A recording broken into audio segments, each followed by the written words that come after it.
Ever just stop and wonder, why does life feel so hard sometimes? Well, there's this classic book by M. Scott Peck, The Road Less Traveled, and it has a surprisingly simple answer. We're going to dive into his powerful idea of discipline.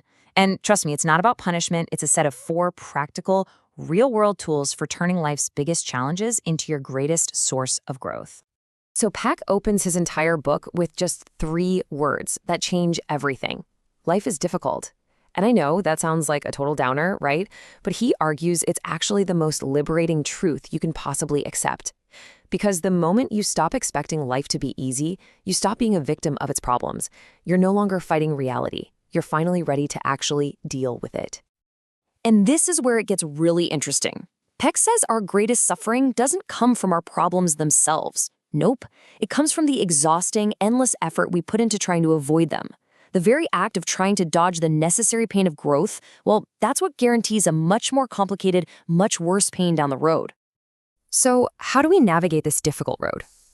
Well, Peck gives us a roadmap with 4 essential tools. We're going to explore how to face discomfort, how to take radical responsibility for our lives, dedicate ourselves to the truth, and then master the really delicate art of balancing it all. So, let's start at the beginning. First things first, we have to completely reframe how we see problems. Peck's core idea is that problems aren't obstacles in the way of your life, they are the way. They're basically the curriculum for our growth. And discipline? That isn't about being harsh on yourself, it's just the toolkit you need to solve them. And here's how those 4 tools fit together. Think of it like a journey, right? It all starts with learning how to handle discomfort. That then gives you the strength to take on responsibility. From there, you develop a real dedication to truth. And finally, you get the wisdom to balance it all. So let's take that first step. All right, tool number 1. This is the foundation for absolutely everything else. Facing discomfort. Peck is super clear about this. If you can't master this one, nothing else is going to work. It's the price of admission to a meaningful life, and it all boils down to one core skill. And that skill is delaying gratification. It's the simple but definitely not easy choice to trade what you want right now for what you want most. This isn't about denying yourself things for no reason. It's about investing in yourself. It's choosing the tough mountain path that leads to a future reward over the comfy armchair of immediate comfort. And we do this every single day in all sorts of ways, big and small. It's the student who decides to hit the books instead of going to a party. It's the parent who chooses to listen patiently instead of just scolding. It's choosing the discomfort of that necessary, awkward conversation over the easy way out of silence. Every one of those choices is a vote for your future self. So once you can face discomfort, you unlock the second tool, and it's a big one: responsibility. Peck actually calls this the engine of mental health. Why? Because it's the exact moment you stop being a passenger in your own life and you finally grab the steering wheel. Peck makes a really crucial distinction here. This is not about pretending that other people haven't hurt you. Of course they have. It's about recognizing that while someone else may have created the problem, the solution is now yours. True healing, true power, it only shows up when you stop pointing fingers and say, okay, this is my problem to solve now. And Peck points out these 2 common traps we fall into. On one side, you've got the neurotic, who takes on way too much responsibility, blaming themselves for stuff that's totally out of their control. And on the other side, you've got the character disordered, who takes on too little, blaming the world for all their problems. Both are just ways of avoiding reality. Real mental health lies right there in the balanced middle, accepting what is and what isn't ours to solve. With responsibility comes the third tool, a fierce dedication to the truth. And this is constant, courageous work.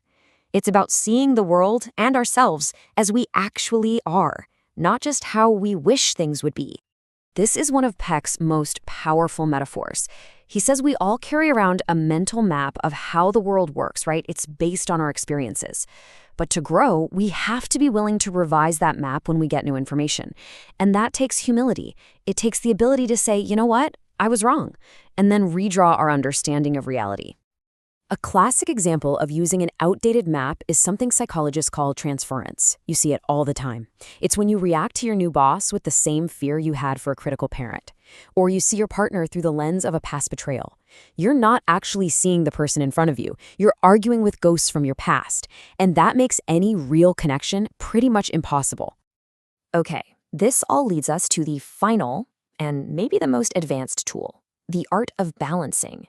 This is all about developing the mental flexibility to juggle life's contradictions so you can respond wisely instead of just reacting rigidly. Life is just a constant balancing act, isn't it? I mean, think about the tension between wanting freedom to explore and be independent and needing security, needing a safe place to call home. Peck argues that a healthy life isn't about picking one over the other. It's about learning to walk that tightrope between them, making constant, tiny adjustments as you go. And here's the crucial part. Balancing isn't just about adding things to your life. A lot of the time, it's about subtracting. Renunciation is that brave act of letting go of an old belief, a role you've outgrown, or a relationship that's holding you back. Yeah, it's painful, but it's totally essential for making space for the new you. And that really brings us right to the heart of it all. Discipline, in Peck's world, isn't about avoiding pain. It's about learning to use it. It's a set of tools that lets you take the raw, difficult stuff of your life and forge it into wisdom, strength, and real, meaningful growth. So, the question to leave you with is this. What difficult road is your life asking you to travel right now? What challenge is waiting for you, inviting you to grow? Because as Peck reminds us, that challenging road, well, that's the only one that truly leads anywhere worthwhile.